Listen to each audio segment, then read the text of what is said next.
नमस्कार। आज हम एक बहुत ही अहम मुद्दे पर बात करने वाले हैं। दिल्ली में प्रदूषण कम करने की एक बड़ी महत्वाकांक्षी कोशिश हुई। हाँ, वो जो पुराने वाहनों पर रोक लगाने की बात थी। 10 साल से ज्यादा पुराने डीजल वाहन और 15 साल से ज्यादा पुराने पेट्रोल वाहन। बिल्कुल, उनको ईंधन ना देने का नियम लाया गया। लेकिन हुआ ये कि ये कोशिश मुश्किल से 3 दिन ही चल पाई। हाँ बिल्कुल, लागू होते ही बहुत जल्दी सरकार को अपने कदम पीछे खींचने पड़े। तो आज हम इसी पर गहराई से बात करेंगे। हमारे पास कई न्यूज़ रिपोर्ट्स हैं, सरकारी नोटिंग्स हैं, एक्सपर्ट्स ने क्या कहा वो सब है। और हाँ, दिल्ली का जो एयर क्वालिटी डेटा है, AQI वगैरह, वो भी देखेंगे। जी, समझने की कोशिश करेंगे कि ये पॉलिसी आखिर थी क्या, क्यों लाई गई, और फिर सबसे जरूरी कि ये फेल क्यों हुई, इतनी जल्दी क्यों रोकनी पड़ी। हाँ, वो कौन सी चुनौतियां थी जिनके सामने ये टिक नहीं पाई। चलिए शुरू करते हैं। तो सबसे पहले ये नियम था क्या असल में? देखिए, नियम ये था कि 1 जुलाई 2025 से जो गाड़ियां डीजल वाली 10 साल से पुरानी और पेट्रोल वाली 15 साल से पुरानी, उन्हें दिल्ली के किसी भी पेट्रोल पंप पर फ्यूल नहीं मिलेगा। अच्छा। और इन्हें सरकार ने एंड ऑफ लाइफ व्हीकल्स यानी ELVs का नाम दिया था। जी, ELVs। मतलब सरकार का मानना था कि इन गाड़ियों का जीवन काल पूरा हो चुका है और इन्हें अब सड़कों पर नहीं होना चाहिए। पर ये काम कैसे करता? मतलब पेट्रोल पंप पर कैसे पता चलता कि कौन सी गाड़ी पुरानी है? इसके लिए एक टेक्नोलॉजी इस्तेमाल की गई। अच्छा। दिल्ली के जो लगभग 498 पेट्रोल पंप हैं, उन पर ऑटोमेटिक नंबर प्लेट रिकॉग्निशन यानी ANPR कैमरे लगाए गए। ANPR camera? अच्छा, मतलब वो नंबर प्लेट पढ़ लेते हैं। हाँ बिल्कुल, ये कैमरे गाड़ी की नंबर प्लेट स्कैन करते थे, फिर उस नंबर को वो सरकार के वाहन डेटाबेस से मिलाते थे रियल टाइम में। और अगर गाड़ी उस ELV लिस्ट में हुई तो फिर पेट्रोल पंप पर एक ऑडियो अलर्ट बजता था, मतलब एक आवाज आती थी, और साथ ही पंप अटेंडेंट को निर्देश मिलता था कि इस गाड़ी में तेल नहीं भरना है। सुनने में तो ये काफी हाईटेक सिस्टम लगता है। तो मकसद क्या था इसके पीछे? जाहिर है प्रदूषण कम करना, लेकिन थोड़ा और विस्तार से बताएं। हाँ, देखिए, दिल्ली का वायु प्रदूषण तो खैर जग जाहिर है। AQI लेवल अक्सर बहुत खराब या गंभीर श्रेणी में रहता है, खासकर सर्दियों में। हाँ, वो तो है। सांस लेना दूभर हो जाता है कई बार। बिल्कुल, और इसका सेहत पर बहुत बुरा असर पड़ता है। एक रिपोर्ट है AQLI यानी एयर क्वालिटी लाइफ इंडेक्स। उसकी रिपोर्ट बताती है कि दिल्ली में रहने वालों की औसत उम्र इस प्रदूषण की वजह से 9.4 साल तक कम हो सकती है। 9.5 साल? ये तो बहुत ज्यादा है। बहुत ज्यादा। तो सरकार पर दबाव था कि कुछ ठोस कदम उठाए जाएं, और वाहनों से होने वाला प्रदूषण इसका एक बड़ा हिस्सा है। कितना बड़ा हिस्सा? मतलब गाड़ियों से कितना प्रदूषण होता है दिल्ली NCR में? आंकड़े बताते हैं कि ट्रांसपोर्ट सेक्टर मतलब गाड़ियां वगैरह पूरे NCR में PM 2.5 का करीब 28% उत्सर्जन करता है। PM 2.5 तो सबसे खतरनाक माना जाता है। वही महीन कण जो फेफड़ों में गहरे चले जाते हैं। और सिर्फ PM 2.5 ही नहीं, सल्फर डाइऑक्साइड SO2 का 41% और नाइट्रोजन ऑक्साइड्स NOx का तो लगभग 78% ट्रांसपोर्ट सेक्टर से आता है। 78% NOx, ये तो बहुत ही ज्यादा है। जी, तो जाहिर है कि वाहनों पर लगाम कसना जरूरी समझा गया। और इसमें भी जो पुराने वाहन हैं वो ज्यादा प्रदूषण फैलाते हैं, जैसे आपने शुरू में कहा भी था। हाँ, वो BS6 और BS4 वाला अंतर। बिल्कुल, एक नया BS6 वाहन पुराने BS4 वाहन के मुकाबले करीब 4.5 से 5.5 गुना कम प्रदूषण करता है। तो आइडिया ये था कि इन पुरानी ज्यादा धुआं फेंकने वाली ELVs को सड़कों से हटाया जाए। मकसद तो बिल्कुल सही लगता है। दिल्ली की हवा साफ करना किसकी प्राथमिकता नहीं होगी। लेकिन फिर जमीनी हकीकत कुछ और निकली। क्या हुआ जब ये लागू हुआ? यहीं से सारी दिक्कतें शुरू हुई। सबसे पहले तो वो जो ANPR कैमरे लगाए गए थे, हाँ? वो कई जगहों पर ठीक से काम ही नहीं कर रहे थे। या तो वो नंबर प्लेट सही से पढ़ नहीं पा रहे थे, या फिर उनके सेंसर और स्पीकर में खराबी थी। अच्छा, मतलब टेक्नोलॉजी ही दगा दे गई। एक हद तक हाँ। और उससे जुड़ी एक और बड़ी समस्या थी डेटा की। ये पूरा system high security registration plates HSRP और वाहन डेटाबेस पर निर्भर था। लेकिन पता चला कि HSRP का डेटा ही कई मामलों में अधूरा था या उसमें गलतियां थीं। तो ANPR कैमरा अगर नंबर प्लेट पढ़ भी ले तो डेटाबेस से सही मिलान नहीं हो पा रहा था। ओह, मतलब अगर डेटा ही गलत है तो फिर कैमरा सही होके भी क्या करेगा? बिल्कुल, तो कई बार ऐसा हुआ कि जो गाड़ियां असल में पुरानी नहीं थी उन्हें भी ELV बताकर तेल देने से मना कर दिया गया, और शायद कुछ पुरानी गाड़ियां निकल भी गई होंगी। ये तो गड़बड़ हो गई। इसके अलावा और क्या चुनौतियां थी? एक बहुत बड़ी चुनौती थी समन्वय की कमी, कोऑर्डिनेशन गैप। किसके बीच समन्वय? दिल्ली सरकार और एनसीआर के बाकी राज्यों के बीच। देखिए, ये नियम सिर्फ दिल्ली में लागू हुआ, हाँ ये तो है। लेकिन दिल्ली की सीमाएं तो गुरुग्राम, फरीदाबाद, नोएडा, गाजियाबाद से मिलती हैं। तो अगर किसी को दिल्ली में तेल नहीं मिला तो आसानी से बॉर्डर पार जाकर मतलब हरियाणा या यूपी के पंप से तेल भरवा सकता था। हाँ, ये तो बिल्कुल मुमकिन था। फिर तो नियम का असर ही खत्म हो गया एक तरह से। काफी हद तक कमजोर पड़ गया। लोग बस थोड़ा चक्कर लगाकर तेल भरवा लेते थे। इससे पॉलिसी का जो मूल उद्देश्य था वो पूरा नहीं हो पा रहा था। सही बात है। और शायद एक और पहलू था, इन पुरानी गाड़ियों की संख्या। दिल्ली में कितनी होंगी ऐसी गाड़ियां? ये आंकड़ा असल में चौंकाने वाला है।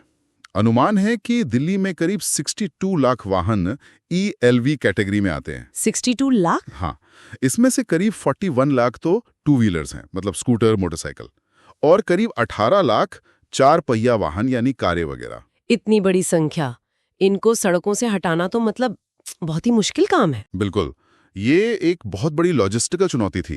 रातों रात 62 लाख गाड़ियों का क्या होगा? लोग उन्हें कहाँ ले जाएंगे? स्क्रैप कैसे करेंगे? और सबसे बड़ी बात, इतने सारे लोगों के रोजमर्रा के जीवन और आवाजाही का क्या होगा? हाँ, वही मेरा अगला सवाल था। इसका आम लोगों पर क्या असर पड़ा, खासकर वो लोग जिनकी रोजी रोटी इन गाड़ियों से चलती है? असर बहुत बुरा पड़ा। सोचिए, जो कैब ड्राइवर्स हैं, ऑटो वाले हैं, डिलीवरी करने वाले लोग हैं, छोटे व्यापारी जो अपना सामान ढोने के लिए पुरानी वैन्स इस्तेमाल करते हैं, उन सबके लिए तो ये आजीविका का संकट बन गया। लोगों में बहुत गुस्सा था। पेट्रोल पंपों पर झगड़े और बहस की खबरें रोज आ रही थीं। लोग परेशान थे कि अब वो अपनी गाड़ी का क्या करें। सुनने में आया कि लोगों को अपनी गाड़ियां बहुत सस्ते में बेचनी पड़ी। हाँ, ऐसी कई मिसालें सामने आई।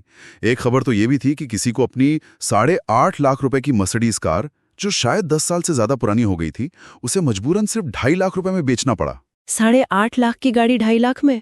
जी, तो सोचिए, अगर महंगी गाड़ियों का ये हाल था, तो जो आम आदमी की पुरानी गाड़ी थी, उसकी तो शायद कोई कीमत ही नहीं मिल रही होगी।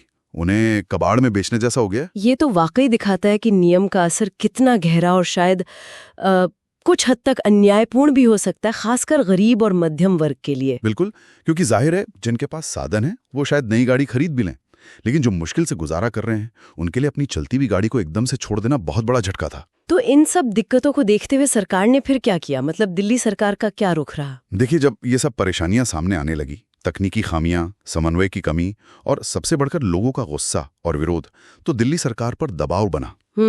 तब दिल्ली सरकार, जिसमें मुख्यमंत्री रेखा गुप्ता जी और पर्यावरण मंत्री मनजिंदर सिंह सिरसा जी शामिल हैं, उन्होंने CAQM को एक चिट्ठी लिखी। CAQM ये कौन सी संस्था है? CAQM का मतलब है commission for air quality management in national capital region and adjoining areas.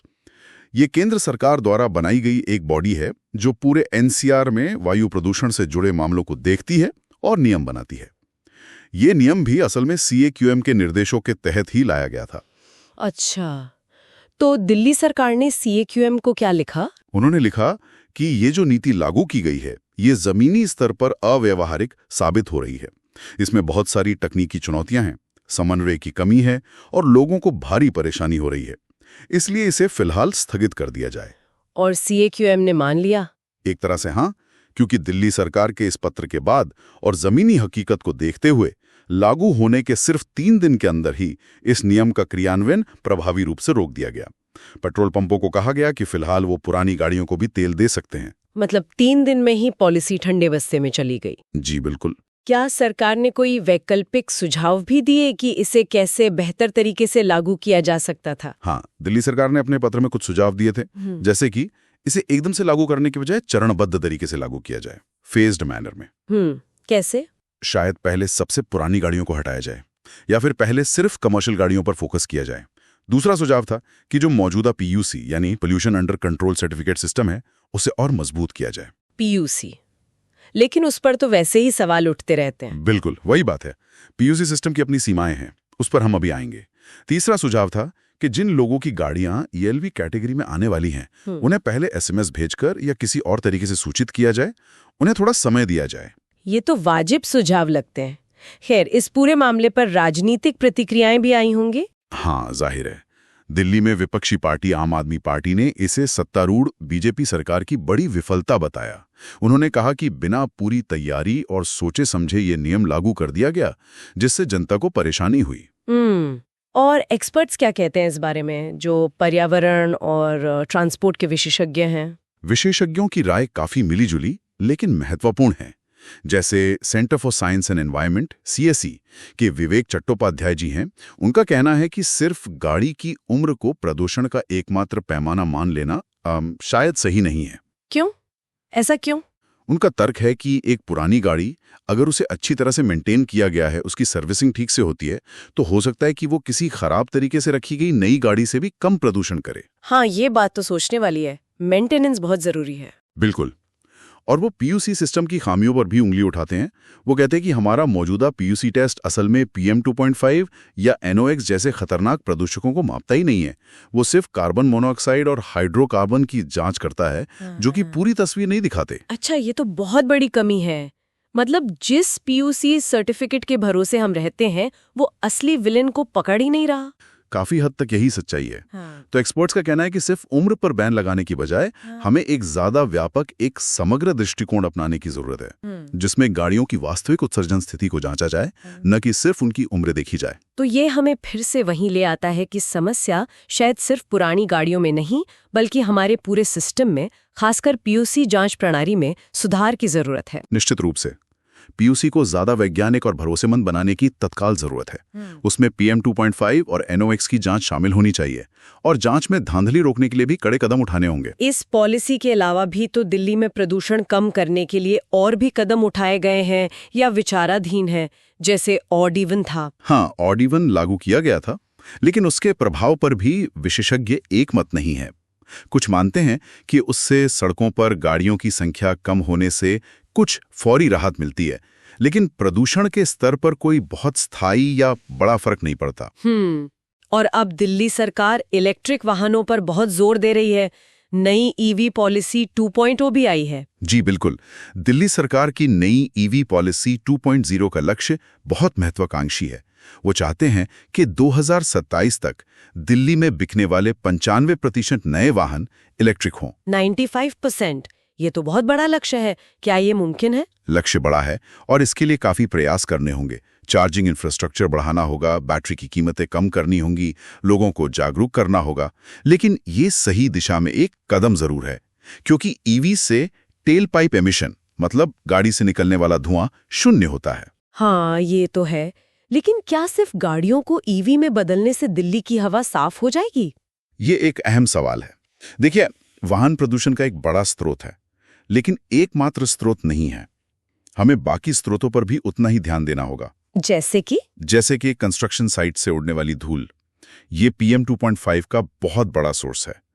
फिर इंडस्ट्रियल एमिशंस हैं, फैक्ट्रियों से निकलने वाला धुआं, और सर्दियों में आसपास के राज्यों में पराली जलाने की समस्या भी गंभीर हो जाती है। हाँ, पराली का धुआं तो हर साल मुसीबत बनता है। बिल्कुल। तो एक इंटीग्रेटेड अप्रोच चाहिए। सिर्फ गाड़ियों पर फोकस करने से बात नहीं बनेगी, हमें इन सभी स्रोतों से निपटना होगा। और शायद हमें अपनी जीवन शैली पर भी सोचने की जरूरत है। जैसे निजी वाहनों पर हमारी निर्भरता बढ़ती जा रही है। आपने बहुत पते की बात कही। दिल्ली में निजी वाहनों की संख्या लगातार बढ़ रही है। सड़कों पर जाम लगता है, पार्किंग की समस्या होती है। ये भी एक तरह का प्रदूषण है, जिसे हम सामाजिक प्रदूषण कह सकते हैं। सामाजिक प्रदूषण, ये एक नया शब्द है। हाँ, मतलब समाज पे पड़ने वाला बोझ। सड़कें चलने के लिए हैं, गाड़ियां पार्क करने के लिए नहीं। पैदल चलने वालों, साइकिल वालों के लिए जगह कम होती जा रही है।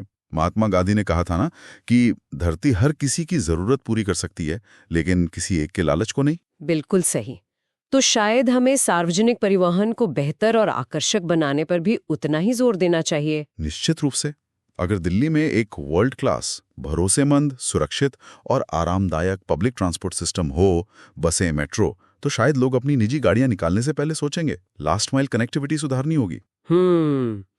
तो अगर हम इस पूरी चर्चा का सार निकालें, तो ये जो पुरानी गाड़ियों पर ईंधन प्रतिबंध की नीति थी, हाँ, वो नेक इरादे से शुरू हुई होगी, इसमें कोई शक नहीं।